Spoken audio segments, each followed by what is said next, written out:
తత్వమసి, అహం బ్రహ్మస్మి, ప్రజ్ఞానం బ్రహ్మ, అయమాత్మ బ్రహ్మ మున్నగు బ్రహ్మ పదార్థ వాక్యాలు కూడా ఈ పురాణంలో వ్యాఖ్యానింపబడ్డాయి. గరుత్మంతుని పేరనే ఒక పురాణముండాలని విష్ణువు అనుకున్నాడంటే ఆయన అనుగ్రహం మాత్రమే కాక ఈయన గొప్పతనం కూడా ఉండాలి కదా. అది చాలా వరకు పురాణంలోనే చెప్పబడింది. ఏవో 2-3 విషయాలను మాత్రం ఇక్కడ ప్రస్తావిస్తాను. హిందూ మతానికి మహాశ్రయం కోవెళ్ళు. అటు ఉన్నది ఇటు లేదు అన్నట్టుగా విష్ణు కోవెలలో ఉండేవేవి శివ కోవెలలో ఉండవు. ఒక్క క్షేత్రపాలకులైన త్రిమూర్తులు తప్ప. కాని గరుడు అన్ని కోవెళ్లలోనూ ఉంటాడు. శివాలయాల్లోనే అధికంగా కనిపించే నవగ్రహ మంటపం గరుడు చిహ్నంపైనే నిర్మించబడుతుంది. అమ్మవారి గుడులలో కనిపించే పోతురాజు కూడా గరుత్మంతుడి అంశయేనని పెద్దలంటారు. కలియుగంలో హిందూ మతానికి పరమాశ్రయమైన తిరుమల క్షేత్రంలో ఆయన పేరునొక కొండయే ఉంది, గరుడాద్రి. గరుడధ్వజం పరమపుణ్యప్రదం. సాగర మధ్యములో ఆకాశదేశాన ప్రయాణిస్తున్న వారికి గరుడధ్వజమొక ప్రాణాధారం. అంతవరకెందుకు, స్వామివారి బ్రహ్మోత్సవాలలో గరుడవాహన సంబరానిదే అగ్రతాంబూలం. ఆ రోజు పంచభూతాలు పరవశిస్తాయి. ఇది యాత్రికులకు తెలుస్తుంది. ఆ రోజే ఆకాశములో గరుడు పక్షులు గిరికీలు, ఆకాశంలో సప్తవర్ణాలు గోచరిస్తాయి. ఇది అందరికీ కనిపిస్తుంది. ఇది గరుత్మంతుని మహాత్యం. అందుకే మహావిష్ణువు గరుడిని పేర ఒక మహాపురాణాన్ని సృష్టించి దానిని భారతీయ విజ్ఞాన సర్వస్వంగా మలిచాడు. కాబట్టే ఇదొక భారతీయ విజ్ఞాన సర్వస్వం. అక్షర జ్ఞానమున్న వారందరికీ అవశ్య పఠనీయం.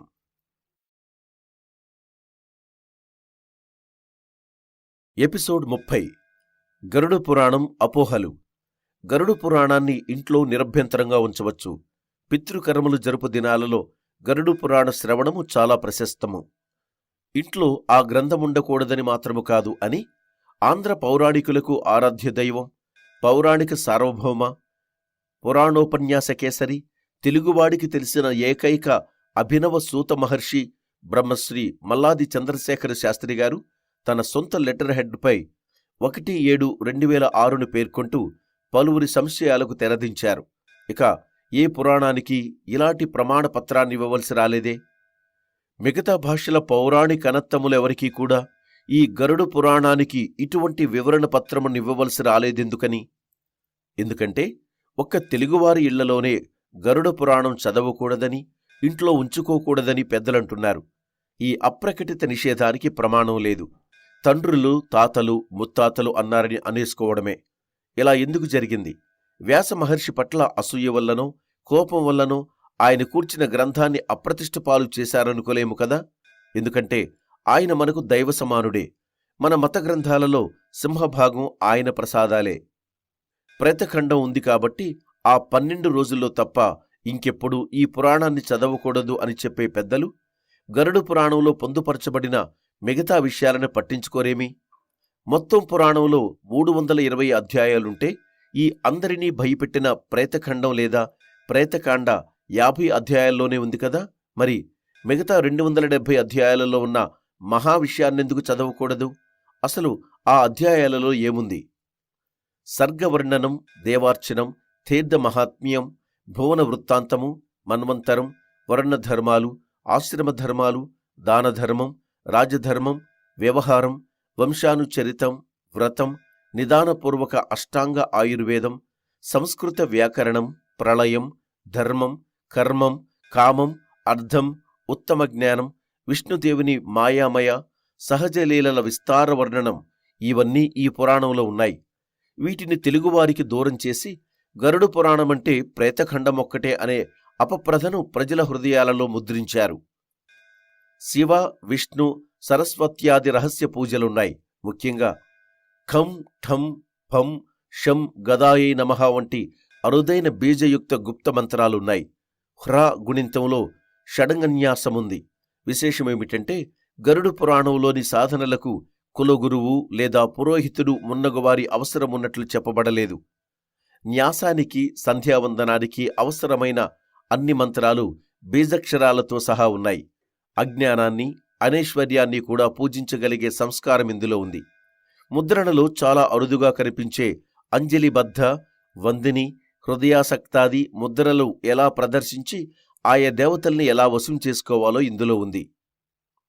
భీష్ముడి చెప్పింది కాక స్వయంగా శ్రీ మహావిష్ణువు శివునికి ఉపదేశించిన విష్ణు సహస్రనామం గరుడు పురాణంలో కనిపిస్తుంది.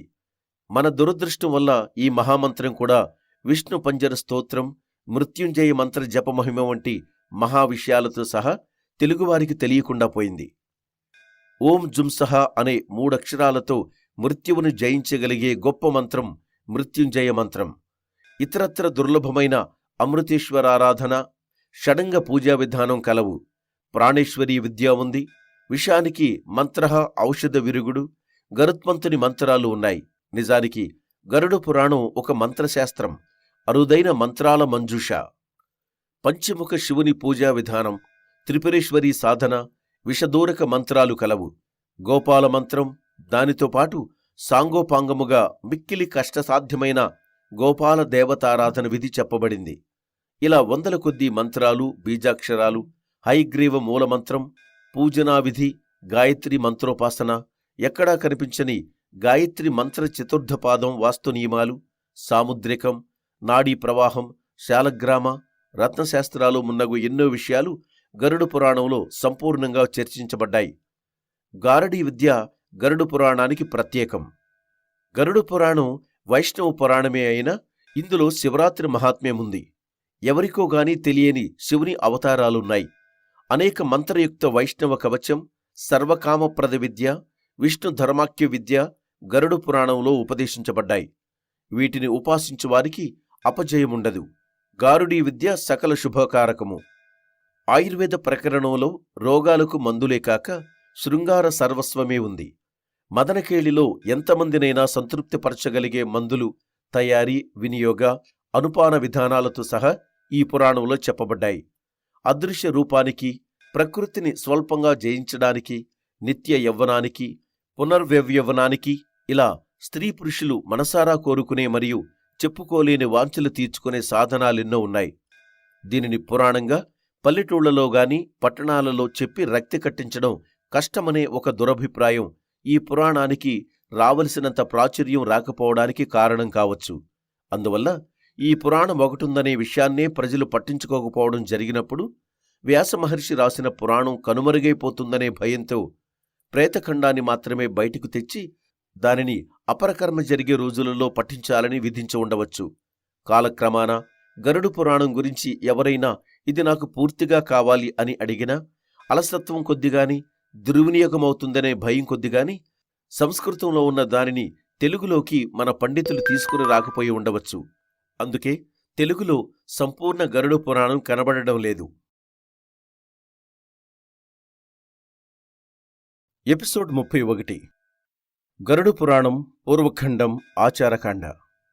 విష్ణు భగవానుని మహిమ అవతార వర్ణనం. పుట్టుకగాని ముసలితనముగాని లేని కళ్యాణ స్వరూపుడు, అనంతుడు, జ్ఞానస్వరూపుడు, విశుద్ధ చారిత్రుడు, అనాది అయినవాడు, పాంచభౌతిక శరీరుడు కానివాడు, ఇంద్రియములు లేనివాడు, ప్రాణులలో స్థానము కలవాడు, మాయకు అతీతుడు, సర్వవ్యాపకుడు, పరమపవిత్రుడు, మంగళమయుడు, అద్వయుడునగు శ్రీహరికి వందనం. మనసులో, మాటతో, చేతుల ద్వారా ఆ శ్రీహరికి, శివునికి, బ్రహ్మకి, గణేశునికి, సరస్వతీదేవికి సర్వదా నమస్కరిస్తుంటాను. ఇది పురాణ లేఖకుని వచనము. ఇక గరుడ మహాపురాణ ప్రారంభము నైమిషారణ్యంలో జరిగింది. నిమిష నిమిషానికి పవిత్రత, జ్ఞానము ఏ అరణ్యంలో పెరుగుతాయో అదే నైమిషారణ్యము. అక్కడ లోక కళ్యాణం కోసం వేలాది మునులు శౌనికుని ఆధ్వర్యంలో సత్రయాగం చేస్తుంటారు. ఇది 1000 ఏళ్లపాటు సాగే యజ్ఞం. విశ్వంలోని మునులందరూ, ఆచార్యులందరూ, రాజగురువులందరూ, వ్యాస శిష్యులందరూ తీర్థయాత్రలకు వెళ్లినప్పుడల్లా ఇక్కడికి వచ్చి వెళుతుంటారు. శౌనిక మహర్షి అడగగానే కాదనకుండా తాము సంపాదించిన జ్ఞానాన్నంతటినీ మాట రూపంలో అక్కడ సమర్పించి వెళుతుంటారు. ఇతరుల ప్రసంగాలను కూడా వినడం వల్ల అక్కడికేతించిన వారి జ్ఞానం నిమిష నిమిషానికి పెరిగిపోతుంటుంది. అందుకే అది నైమిషారణ్యం. ఒకనాడక్కడికి సర్వశాస్త్ర పారంగతుడు, పురాణ విద్యాకుశలుడు, శాంతిచిత్తుడు, వ్యాస మహర్షి శిష్యుడు, మహాత్ముడునైన సూత మహర్షి తీర్థయాత్రలు చేసుకుంటూ వచ్చాడు. అక్కడ ఒక పవిత్రాసనంపై కూర్చొని విష్ణు ధ్యానంలో మునిగిపోయాడు. క్రాంతదర్శి అయిన ఈ మహాపౌరాణికుడు తనపై కాలు మోపగానే నైమిషారణ్యమై పులకించిపోయింది. ఆ పులకింత శౌనక మహర్షికి చెప్పకనే చెప్పింది, ఎవరో మహానుభావుడు వచ్చాడని. ఆయన వెంటనే కొందరు ఉత్తమ ఋషుల్ని వెంటనిడుకొని సూత మహర్షిని కనుగొని ఆయన కనులు తెరిచినందాక అక్కడే వేచియుండి ఆయనను సగౌరవంగా యాగస్థలికి తోడుకుని వచ్చాడు. మునులందరూ ఆయనను సేవించి ఆతిథ్యమిచ్చి తమ జన్మను చరితార్థం చేసుకున్నారు. తగిన విశ్రాంతి ఆయనకు లభించినాక శౌనకుడు మరొకమారు ప్రణామం చేసి ఇలా ప్రార్థించాడు, హే సూతదేవా, మీరు సర్వజ్ఞులు, అందుకే మిమ్మల్ని ప్రార్థిస్తున్నాం. మాకు ఈ విషయాన్ని బోధించండి. దేవతలందరిలోకి శ్రేష్ఠుడెవరు? సర్వేశ్వరుడెవరు? పూజ్యుడు ధ్యానయోగ్యుడు ఎవరు? ఈ జగత్తుకు స్రష్ట, పాలనకర్త, సంహర్త ఎవరు? ఎవరి ద్వారా ఈ సనాతన ధర్మం ప్రవర్తితమగుచున్నది? దుష్ట వినాశకుడెవరు? ఆ దేవదేవుని యొక్క స్వరూపమెట్టిది? ఈ సంపూర్ణ జగత్తు యొక్క సృష్టి ఏ విధంగా జరిగింది? ఆ దేవదేవుడు ఏ వ్రతాలకు సంతుష్టుడవుతాడు? ఏ యోగం ద్వారా మనిషి ఆయనను పొందగలడు? ఆయన అవతారాలెన్ని? వాటికి వంశ పరంపర ఉంటే ఎలా ఉంటుంది? వర్ణాశ్రమ ధర్మాలను నిర్దేశించి రక్షించేవాడెవరు? హే మహామతి, వీటిని అవసరమైన చోట అన్య విషయాలను బోధించి మమ్ము ధన్యులను జ్ఞానులను చేసి మా జీవితాలను సార్థకాలను చేయండి. ఒక్క నిమిషం పాటు కనులు మూసుకుని ధ్యానం చేసి కనులు తెరిచి చెప్పసాగాడు సూత మహర్షి, శౌనకదేవా, ఇతర మునీంద్రులారా, మీరడిగిన ప్రశ్నలన్నింటికీ సమాధానంగా గరుడ పురాణాన్ని వినిపించి నేను ధన్యుడనవుతాను. ఈ గరుడ మహాపురాణము సారభూతము, విష్ణుకథ పరిపూర్ణము. మహాత్ముడు, మహానుభావుడు తన తపోబలంతో, భాగ్య విశేషంతో విష్ణు భగవానుని వాహనమై ఆయన సామీప్యాన్ని పొందినవాడైన గరుత్మంతుడు కశ్యప మహర్షికి ఈ పురాణాన్ని వినిపించాడు. మా గురుదేవులైన వ్యాస మహర్షి నాకు వినిపించి అనుగ్రహించారు. దేవతాశ్రేష్ఠుడు శ్రీమన్నారాయణుడే. ఆయనే పరబ్రహ్మ, ఆయనే పరమాత్మ. ఆయన ద్వారానే ఈ జగత్తు ఉత్పత్తి, స్థితి, సంహారాలు జరుగుతున్నాయి. ఆయన జరామరణరహితుడు. భగవంతుడైన ఆ వాసుదేవుడు జన్మ అనగా పుట్టుకులేనివాడైన జగద్రక్షకై సనత్కుమారాదిగా ఎన్నో రూపాల్లో అవతరిస్తుంటాడు. మునులారా, ఆ పరమాత్మ మొట్టమొదట కౌమార సర్గులుగా అవతరించాడు. అప్పుడే కఠోర బ్రహ్మచర్య వ్రతాన్నవలంబించి దాని గొప్పదనాన్ని వేదాలతో సహా లోకానికి చాటి చెప్పాడు. రెండవ అవతారంలో యజ్ఞేశ్వరుడైన ఆ శ్రీహరియే వరాహ శరీరాన్ని ధరించి హిరణ్యాక్షునిచే రసాతలంలో ముంచివేయబడ్డ పృథ్విని ఉద్ధరించి స్థితికారకుడైనాడు. మూడవ అవతారం ఋషి నారదుడను పేరుతో జన్మించి సాత్వత తంత్ర నారద పాంచరాత్ర బోధనను చేశాడు. ఇందులో నిష్కామ కర్మను గురించి చెప్పబడింది. నాలుగవది నరనారాయణ అవతారం. ఇందులో శ్రీహరి ధర్మరక్ష కోసం కఠోర తపస్సు చేశాడు. దేవతలు, దానవులు కూడా నరనారాయణ మహర్షుల్ని ఆరాధించారు.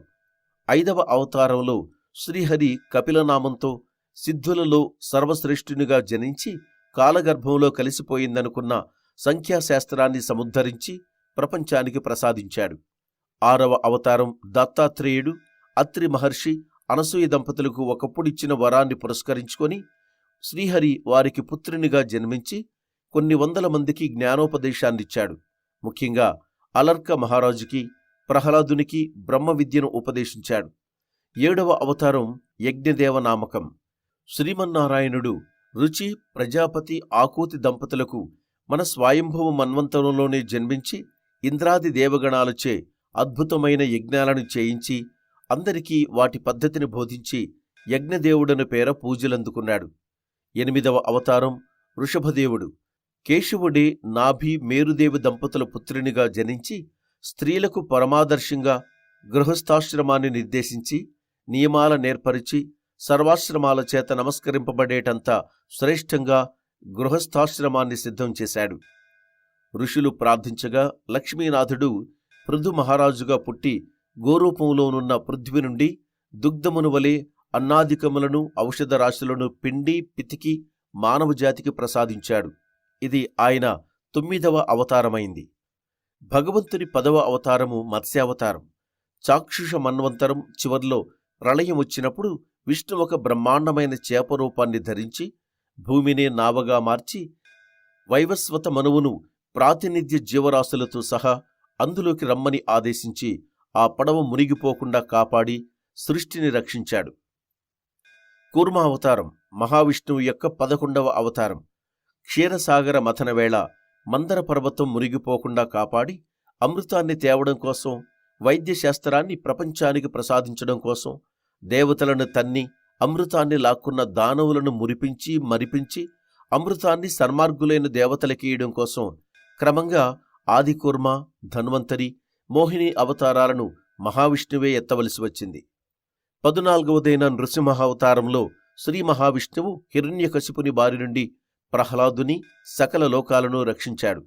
15వదైన వామనావతరణంలో బలిచక్రవర్తిని పాతాళానికి పంపించి అంతవరకు అతని ఆక్రమణలో ఉన్న ముల్లోకాలను దేవేంద్రుని న్యాయ, సక్రమ, వైదిక పాలనలోనికి తెచ్చాడు. 16వదైన పరశురామనామక అవతారంలో శ్రీ మహావిష్ణువు బ్రాహ్మణ ద్రోహులై లోకకంటకులుగా దాపురించిన క్షత్రియుల్ని సంహరించాడు.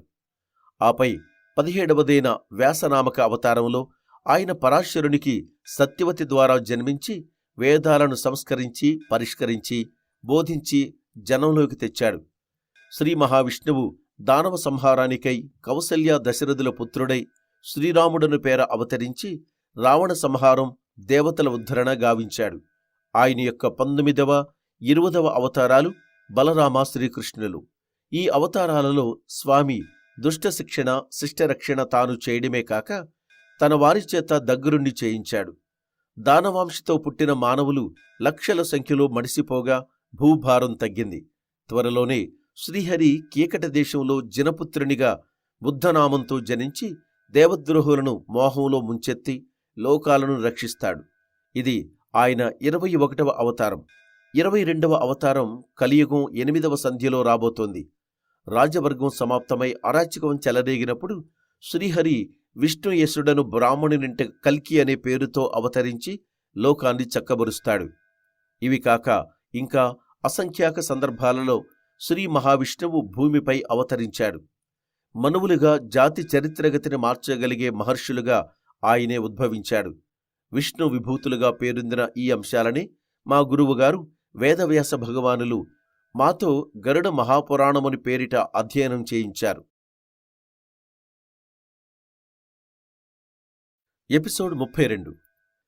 గరుడ పురాణ వక్తృ శ్రోతృ పరంపర విష్ణు స్వరూప వర్ణన. గరుడునికి పురాణ సంహిత వరదానం. శౌనికాది మహామునులు ఈ గరుడ మహాపురాణమును ఆమూలాగ్రం వినాలని ఉందని అత్యంత ఉత్సుకతతో వేడుకొనగా పరమ పౌరాణికుడైన సూత మహర్షి ఇలా ప్రవచించసాగాడు. బదరికాశ్రమంలో నొకనాడు వ్యాసమునీంద్రులు పరమాత్మ ధ్యానంలో ఉండగా గమనించి నేనక్కడే ఆయన ఆసన సమీపంలోనే నేలపై కూర్చుండిపోయాను. ఆయన కనులు తెరవగానే ప్రణామం చేసి ఇలా ప్రార్థించాను. గురుదేవా, మీరు పరమేశ్వరుడు భగవానుడునైన శ్రీహరి స్వరూపాన్ని, జగత్ సృష్ట్యాదులను నాకు బోధించండి. మీరింతసేపు ఆ పరమపురుషుని ధ్యానంలోనే ఆయనను దర్శించగలిగారని కూడా నాకు అవగతమైనది అన్నాను. ఈలోగా మిగతా శిష్యులు కొందరు మునీంద్రులు అక్కడకు చేరారు. వ్యాసమహర్షితో రిపీట్ వ్యాసమహర్షి మాతో, నాయనలారా, నాకు ధ్యానంలో గోచరించేది శ్రీ మహావిష్ణువే. ఆయన గూర్చి చెప్పగలవాడు చతురాననుడు బ్రహ్మదేవుడే. ఆయన మాకు అనుగ్రహించిన గరుడ మహాపురాణాన్ని మీకు చెప్పడానికి ప్రయత్నిస్తాను. ఒకమారు నారదుడు, దక్ష ప్రజాపతి, భృగు మహర్షి, నేను సత్యలోకానికి వెళ్ళాము. ఆది బ్రాహ్మణుడు, గురువులకే గురువు, సృష్టికర్త అయిన ఆ దేవదేవునికి ప్రణామం చేసి, హే దేవదేవేశ, సర్వవేదసారము, సర్వజ్ఞానసారము మీరే, మాకు సారతత్వాన్ని అనుగ్రహించండి అని ప్రార్థించాం. సర్వశాస్త్రసారభూతము గరుడ మహాపురాణము. ప్రాచీన కాలంలో శ్రీ మహావిష్ణువు నాకు, శివునికి, అన్ని దేవతలకు దీనిని వినిపించాడు అంటూ బ్రహ్మ ఆ సందర్భాన్ని ఇలా వివరించాడు. ఒకమారు ఇంద్రాది దేవతలతో కలిసి శివదర్శనానికై నేను కైలాసానికి వెళ్ళాను. అక్కడ పరమశివుడు పరమభక్తితో ఎవరినో ధ్యానించడం చూసి ఆశ్చర్యపోయాను. ఆయన కనులు తెరిచి మమ్ము చూడగానే ప్రణామం చేసి, హే సదాశివ, మీరు ఇంకొక దేవుని ధ్యానిస్తున్నట్లు మాకు అనిపించింది. మీకంటే గొప్ప దేవుడు వేరొకరున్నారని మాకింతవరకు ఎవరూ చెప్పలేదు. మీరే ధ్యానించదగ్గ పరమదేవతా స్వరూపముంటే మమ్ము కరుణించి ఆ పరమసారతత్వాన్ని మాకు అనుగ్రహించండి అని అడిగాను.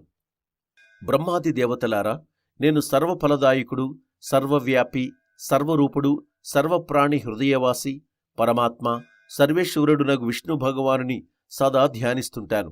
బ్రహ్మదేవ, ఆ స్వామి ఆరాధనలో భాగంగానే ఎల్లవేళలా భస్మాన్ని, జటాజూటాన్ని ధరించి నిరంతర వ్రతాచరణ నిరతుడునై ఉంటాను. ఎవరైతే సర్వవ్యాపకుడు, అద్వైతుడు, జయశీలుడు, నిరాకారుడు, సాకారుడు, పద్మనాభుడు, నిర్మల విశుద్ధ పరమహంస స్వరూపుడు అయి ఉండి తాను వెలుగుతూ విశ్వాన్ని వెలిగిస్తున్నాడో ఆ పరమ పదపరమేశ్వరుని భగవానుడైన శ్రీహరిని నేను ధ్యానిస్తున్నాను. ఈ విష్ణు సారతత్వాన్ని ఆయన వద్దకే పోయి తెలుసుకోవాలి పదండి అన్నాడు పరమేశ్వరుడు. ఆయన ఇంకా ఇలా చెప్పాడు: సంపూర్ణ జగత్తంతా ఆయనలోనే ప్రళయకాలంలో ప్రవేశిస్తుంది. అందుకే మీతో నాతో సహా అందరికీ శరణ్యుడు ఆయనే. నేను ఆయన చింతనలోనే మగ్నుడనై ఉంటాను కాబట్టి మీకు జ్ఞానిగా గోచరిస్తున్నాను. ఒకే సూత్రంలో గుర్చబడిన మణుల్లాగా మనమంతా సత్వరజస్తమో గుణములతో సహా ఆ సర్వేశ్వరుని యందే ఉన్నాము. సహస్రముఖుడు, సహస్రాది కభుజుడు, సూక్ష్మత కన్నా సూక్ష్ముడు, స్థూలత కన్నా స్థూలుడు, గురువులలో ఉత్తముడు, పూజ్యులలో పూజ్యతముడు, శ్రేష్ఠులకే శ్రేష్ఠుడు, సత్యాలలో పరమసత్యము, సత్యకర్ముడు, పురాణాలలో స్తుతింపబడు పురాణపురుషుడు, ద్విజాతీయులలో బ్రాహ్మణోత్తముడు, ప్రళయకాలంలో సంకర్షణునిగా కీర్తింపబడ్డవాడునగు ఆ పరమ ఉపాస్యునే నేను ఉపాసిస్తున్నాను. సత్ అసత్ రూపాలకు ఆవల సత్యస్వరూపుడై ఏకాక్షర ప్రణవానికి మూలమై దేవ, యక్ష, రాక్షస, నాగగణాలచే అర్పింపబడు విష్ణువునే నేను అర్చిస్తాను. కొలనిలో చిన్న చిన్న చేపలు కదలాడుతున్నట్లు ఈ జగాలన్నీ మనతో సహా ఆ విశ్వరూపునిలోనే కదలాడుతుంటాయి. ముఖంలో అగ్ని, మస్తకములో ద్యులోకం, నాభిలో ఆకాశం, చరణాలపై భూమి, కన్నులలో సూర్యచంద్రులు గల విశ్వరూపం ఆయనది. ఉదరంలో స్వర్గం, మర్త్యలోకం, పాతాళం, భుజాలలో సమస్త దిశలు, ఉచ్ఛ్వాసములో వాయువు, కేశపుంజములో మేఘాలు, అంగసంధులలో నదులు, కుక్షలో సముద్రాలు ఎవరికైతే నిలిచి ఉంటాయో ఆ విశ్వరూపుడే నాకు దేవుడు. జగత్తునకు ఆది అయిన అనాది తత్వమాయనిది. అట్టి నారాయణునికి నమస్కారము. ఏ పురాణ పురుషుని నుండి సర్గ, ప్రతిసర్గ, వంశ, మన్వంతర, వంశానుచరితలు ప్రవర్తితాలయునవో ఆ పరమాత్మ వద్దకే పోయి పరమసారతత్వ జ్ఞానమును పొందవలసి ఉన్నది అంటూ పరమశివుడు కూడా విష్ణువు వద్దకు బయలుదేరాడు. వ్యాసమునింద్ర, ఆ రోజు పరమశివునితో కలిసి మేమంతా శ్వేతద్వీపం చేరుకొని అక్కడనున్న విష్ణు భగవానుని దర్శించి ప్రణామం చేసి స్తుతులొనర్చాం. పరమసారతత్వ స్వరూపుడగు విష్ణువు ద్వారానే ఆ పరమతత్వము యొక్క సారాన్ని వినడానికి మేమంతా వేచియుండగా పరమేశ్వరుడు మా అందరి తరఫున మహావిష్ణువునిలా ప్రార్థించాడు. హే దేవేశ్వర, హరే దేవాదిదేవుడెవరో, పరమేశ్వరుడెవరో, ధ్యేయుడెవరో, పూజ్యుడెవరో, ఈ పరమతత్వాన్ని ఏ వ్రతాల ద్వారా సంతుష్టపరచగలమో, ఏ ధర్మం ద్వారా ఏ నియమాన్ని పాటించి, ఏ పూజలు చేసి, ఏ ఆచరణల్ని అనుసంధించి ఆ పరమాత్మను ప్రసన్నం చేసుకోగలమో తెలిస్తే అదే నిజమైన జ్ఞానం. ఆయన స్వరూపమెట్టిది? ఏ దేవుని ద్వారా ఈ జగత్తు సృష్టింపబడింది? దీనిని పాలించేదెవరు? ఆయన ఏ ఏ అవతారాలను ధరించి ఈ పనిని చేస్తాడు? ప్రళయకాలంలో ఈ విశ్వం ఎవరిలో కలిసిపోతుంది? సర్గలు, ప్రతిసర్గలు, వంశాలు, మన్వంతరాలు ఏ దేవుని ద్వారా ప్రవర్తితమవుతాయి? ఈ దృశ్యమాన జగత్తంతా ఏ దేవునిలో ప్రతిష్ఠితమై ఉంది? ఈ విషయాలన్నిటినీ తెలిపేదే నిజమైన జ్ఞానం, సత్యమైన సారతత్వం. నేను ఆ జ్ఞానానికి జిజ్ఞాసువుని. వీరంతా ఆ తత్వానికి అన్వేషకులు. మా అందరికీ పరమేశ్వర మహత్యాన్ని, ధ్యానయోగాన్ని కూడా విని తరించాలని ఉంది. దయచేసి మమ్ము కృతార్థులను చేయండి. అప్పుడు భగవానుడైన విష్ణువు శివునికి పరమాత్మ మహత్యాన్ని, ఆయన ప్రాప్తికి సాధనభూతమైన ధ్యానాన్ని, యోగాదిక నియమాలను, అష్టాదశ విద్యలలో విరాజమానమైన జ్ఞానాన్ని ఈ విధంగా ప్రసాదించాడు. రుద్రదేవ, బ్రహ్మాది దేవతలారా, నేనే అందరు దేవతలకు ఆరాధ్య దైవాన్ని, సర్వలోకాలకు స్వామిని నేనే. దేవ మానవాది జాతులన్నింటికీ ధ్యేయాన్ని, పూజ్యాన్ని, స్తుతియోగ్యుడును నేనే. రుద్రదేవ, మనుష్యుల చేత పూజలెందుకొని వారికి పరమగతిని ప్రాప్తింపజేసేది, వ్రత నియమ సదాచార సదాచరణలచే సంతుష్టుడనై వారి మనోరథాలను నెరవేర్చేది నేనే. నేనే ఈ సృష్టికి మూలాన్ని, స్థితికి కారకుణ్ణి, దుష్టనాశకుణ్ణి, శిష్టరక్షకుణ్ణి. నేనే మత్స్యాది రూపాలతో అవతరించి అఖిల భూమండలాన్ని పాలిస్తుంటాను. మంత్రాన్ని నేనే, దాని అర్థాన్ని నేనే. పూజ వల్ల, ధ్యానం ద్వారా ప్రాప్తించే పరమతత్వాన్ని నేనే.